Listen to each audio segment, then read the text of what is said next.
تو امریکہ کے اندر میڈیا جتنا آزاد ہے وہ ڈونلڈ ٹرمپ کو اور اس کے نیریٹو کو اڑا کر رکھ دے گا.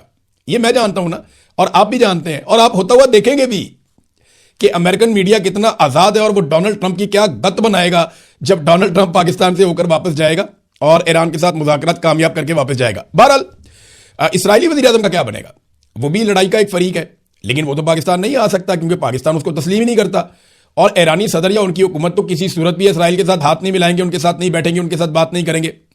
تو یہاں پہ ڈونلڈ ٹرمپ کو ہی آنا پڑے گا, کچھ فیس سیونگ ڈونلڈ ٹرمپ لینے کی کوشش کرے گا, کچھ تصاویر کچھ ویڈیوز بنائی جائیں گی. تو اگر ٹرافی اٹھانے ڈونلڈ ٹرمپ پاکستان آیا بھی نا, تو مجھے ایسا لگتا ہے کہ صورتحال کو دیکھتے ہوئے ڈونلڈ ٹرمپ جو ہے وہ ایک انٹری ڈال کے نکل جائے گا, مجھے ایسا لگتا ہے. اور پھر پاکستانی ڈھول پیٹتے رہیں گے, یہ کہیں گے جناب ہم ڈونلڈ ٹرمپ کو لے کر ہم نے کمال کر دیا, یہ ہو گیا وہ ہو گیا, یہ سارا کچھ ہوگا. پاکستان کے حالات اس سے بدل جائیں گے, یہ سوال ہی پیدا نہیں ہوتا. پاکستان کے حالات تب تک نہیں بدلیں گے جب تک کہ پاکستان کی ملٹری اسٹیبلشمنٹ اپنا رویہ تبدیل نہیں کرے گی. ٹرمپ نے ایک خوشخبری سنائی اپنے سننے والوں کو. ڈونلڈ ٹرمپ نے کہا کہ ایران ایٹمی ہتھیار نہ رکھنے پر رضامند ہو گیا. بھی یہ تو آیت اللہ علی خامنئی جنہیں شہید کر دیا امریکہ نے اور اسرائیل نے بمباری کر کے, وہ تو اپنی زندگی میں فتویٰ دے چکے تھے کہ ایران کبھی بھی ایٹمی ہتھیار نہیں بنائے گا. تو ایران تو پہلے دن سے کہہ رہا ہے کہ وہ ایٹمی ہتھیار نہیں بنائے گا, اور یہ فتویٰ بھی ان کے پاس موجود تھا. اور آیت اللہ علی خامنئی کی زندگی میں تو یہ ہو نہیں سکتا تھا کیونکہ فتویٰ دیا ہوا تھا انہوں نے, اور یہ امریکنز کو شاید آئیڈیا نہیں ہے کہ فتوے کی اہمیت کیا ہے. بہرحال انہیں خود ہی شہید کر دیا, اور اب یہ جو ہے وہ ڈرم بیٹنگ کر رہے ہیں کہ جناب ہم نے ایران کو منا لیا, ایران رضامند ہو گیا کہ اب وہ ایٹمی ہتھیار نہیں رکھے گا. حالانکہ اس کے اوپر پہلے سے ان کے پاس ایک فتویٰ موجود تھا. تو فیس سیونگ ہے نا, ڈونلڈ ٹرمپ کبھی یہاں سے فیس سیونگ حاصل کرنے کی کوشش کرتے ہیں, کبھی وہاں سے فیس سیونگ حاصل کرنے کی کوشش کرتے ہیں. بہرحال جو ایک جنگ بندی کا ٹائم تھا اسرائیل اور لبنان کے بیچ میں, اس میں آپ کو ایک خبر دے دیتا ہوں کہ وہ ڈیڈ لائن ختم ہونے کے 30 منٹ بعد بھی چند دیہاتوں میں یہ رپورٹ ہوا ہے کہ اسرائیلی فوج لگاتار حملہ کر رہی ہے. دیکھیں وہ لبنانی حکومت کو بھی کوئی اتنا پرابلم نہیں ہے اگر حزب اللہ کو مارتی ہے اسرائیلی فوج مخصوص ایریاز میں, کیونکہ لبنانی حکومت کی بھی حزب اللہ کے ساتھ مخالفت ہے, کوئی اچھے تعلقات وہاں پہ ان کے ساتھ بھی نہیں ہے. ناظرین, امریکی ایوان نمائندگان میں ووٹنگ ہوئی ہے اور حیران کن صورتحال بن گئی, اور یہ بڑی ٹائٹ ووٹنگ ہوئی ہے. ڈونلڈ ٹرمپ کے لیے بڑی مشکل پیدا ہو سکتی تھی. ووٹنگ اس بات پہ کروائی جا رہی تھی کہ ڈونلڈ ٹرمپ ایران کے خلاف جو جنگ ہے وہ ختم کرے, اس کی یہ قرارداد تھی. اس کے اوپر ووٹنگ کروائی جا رہی تھی کہ جو ڈونلڈ ٹرمپ نے وار شروع کر دیا ایران کے خلاف, اس جنگ کو ختم کیا جائے. 213 کے مقابلے میں 214 ووٹ ملے ڈونلڈ ٹرمپ کو, یعنی ایک ووٹ کا فرق پڑا ہے. اور ایک ڈیموکریٹک رکن ہے جیرڈ گولڈن, اس نے ڈونلڈ ٹرمپ کے حق میں ووٹ ڈال دیا. حالانکہ اس کی پارٹی ڈیموکریٹ ہے, یہ ریپبلکن کا بھی نہیں ہے, اور ڈیموکریٹ ہونے کے باوجود اس نے ڈونلڈ ٹرمپ کے حق میں ووٹ ڈال دیا. اب اسے اس وقت امریکہ میں بہت گالیاں پڑ رہی ہیں, پوری کانگریس اور پورا ملک اس کے خلاف ہو گیا کہ یہ اسرائیلی لابی کے زیر اثر آ کر یہ ایران کے خلاف امریکی جنگ کا حصہ بن گیا, اور اس نے ووٹ ڈال دیا اس چیز کے حق میں جس کے خلاف قرارداد پیش کی گئی تھی. تو یہی وہ ایک ووٹ ہے جس نے صورتحال کو بدل دیا. ناظرین, ذرا پاکستان کے اندر خبریں ہیں, وہ بھی میں آپ کے ساتھ شیئر کر دوں. عمران خان صاحب سے ملنے کے لیے کوئی بھی رہنما اڈیالہ جیل کے باہر کل نہیں پہنچا.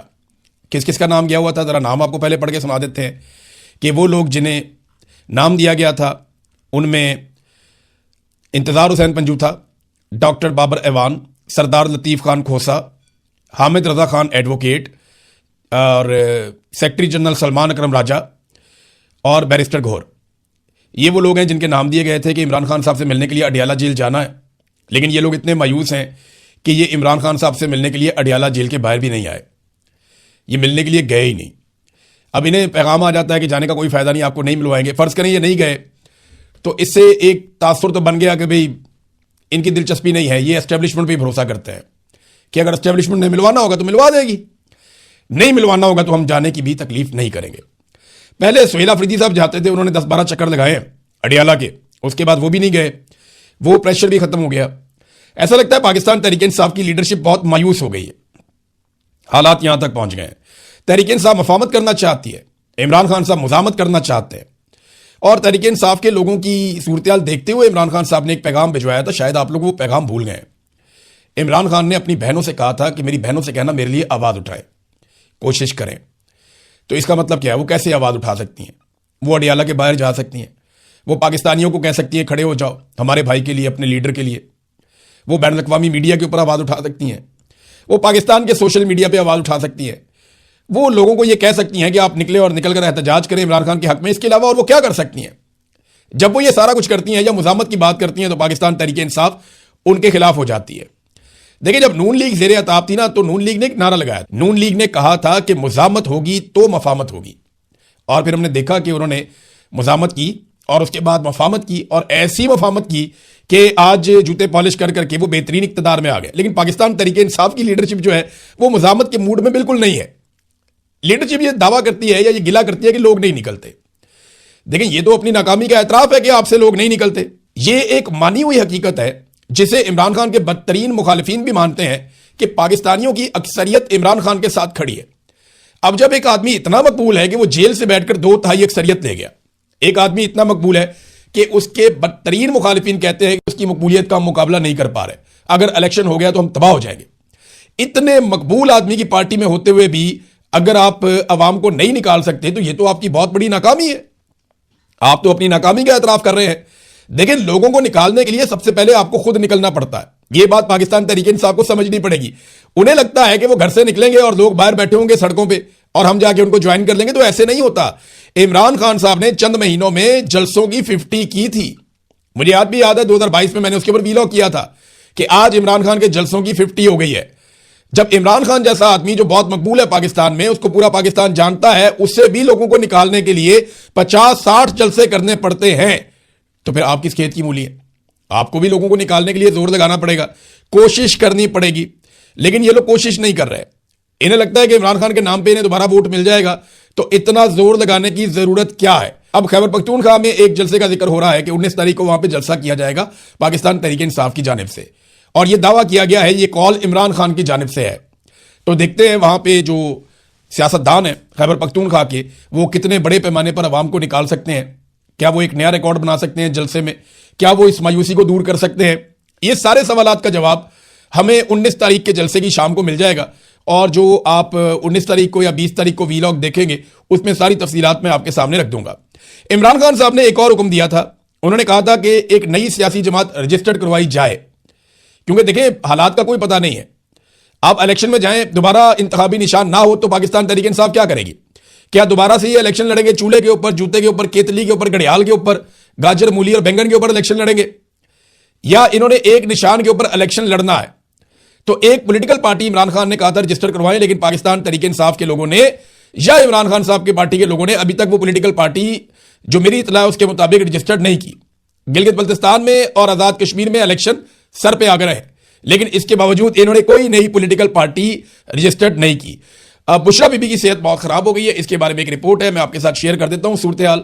بشرا بی بی کی آنکھ کی سرجری کی گئی ہے اور مختلف ٹی وی چینلز پہ پاکستان میں یہ اطلاع دی گئی، اور یہ سرکاری ذرائع سے خبر جاری کی گئی ہے کہ اڈیالہ جیل میں قید سابق وزیر اعظم عمران خان کی اہلیہ بشرا بی بی کی آنکھ کی سرجری مکمل کر دی گئی، اور یہ بتایا گیا ذرائع کے مطابق کہ سابق خاتون اول بشرا بی بی کی دائیں آنکھ کی سرجری راولپنڈی کے ایک اسپتال میں مکمل کی گئی ہے۔ آپریشن 1.5 گھنٹے تک یا اس سے زیادہ ٹائم تک جاری رہا، اور عمران خان صاحب کی اہلیہ کی ایک میڈیکل رپورٹ سامنے آئی تھی جس میں انکشاف ہوا تھا کہ ان کی بینائی بھی متاثر ہو رہی ہے، اور پھر پمز اسپتال کے اسپیشلسٹ جو ڈاکٹر ہیں انہوں نے آ کر دیکھا، اور اس کے بعد پھر انہوں نے ریکمینڈ کیا کہ ان کی آنکھ کی سرجری کروائی جائے۔ اب مختلف قسم کی دوائیاں اور چیزیں وغیرہ ان کو ریکمینڈ کر دی گئی ہیں، ڈراپس وغیرہ دے دیے گئے ہیں کہ ان کا علاج کیا جائے۔ تو حالت کے بارے میں کہا جا رہا تھا کہ ان کی بھی تشویشناک ہے۔ یہ ایسا کیا کر رہے ہیں ان کے ساتھ جیل میں کہ ان کی آنکھیں ضائع ہو رہی ہیں؟ عمران خان کی دائیں آنکھ کی بینائی حکومتی ذرائع کے مطابق 85% چلی گئی ہے۔ بشرا بی بی کی بھی آنکھ کی بینائی جا رہی ہے، ان کی آنکھ کی بھی سرجری کرنی پڑی ہے۔ یہ کون سا ایسا تجربہ کر رہے ہیں یا کون سا ایسا کھیل کھیل رہے ہیں، اس کے بارے میں باہر کوئی نہیں جانتا، کیونکہ باہر کسی کی ملاقات ہی نہیں ہوتی۔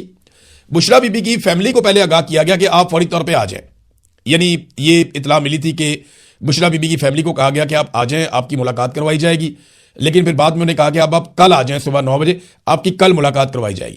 اب پتہ نہیں کل بھی بشرا بی بی کی ملاقات کرواتے ہیں یا نہیں کرواتے، لیکن حالت ان کی بھی خراب ہے۔ حالت کوئی عمران خان صاحب کی بھی آنکھ کی اچھی نہیں ہے، لیکن اس کے باوجود ہر طرف جو ہے وہ سکون ہے، اطمینان ہے۔ عمران خان صاحب سہیل آفریدی کو لے کر آئے تھے، اور انہیں لگتا تھا کہ یہ ایک نوجوان ہے، یہ میرے لیے بڑی زبردست تحریک کھڑی کر دے گا اور نوجوانوں کو میرے پیچھے لگا دے گا اور نوجوانوں کی بہت بڑی تعداد اکٹھی کر کے اسٹیبلشمنٹ پہ ایک دباؤ کا ماحول بنا دے گا، لیکن بدقسمتی سے ابھی تک تو وہ بھی نہیں ہوا۔ میں ایسا نہیں ہوں، مایوسی نہیں ہے کہ یہ نہیں ہو سکتا، یہ بالکل پاسبل ہے، یہ ہو سکتا ہے، لیکن ابھی تک نہیں ہوا۔ اب تک کے لیے اتنے، اپنا خیال رکھیے گا، اپنے چینل کا بھی۔ اللہ حافظ۔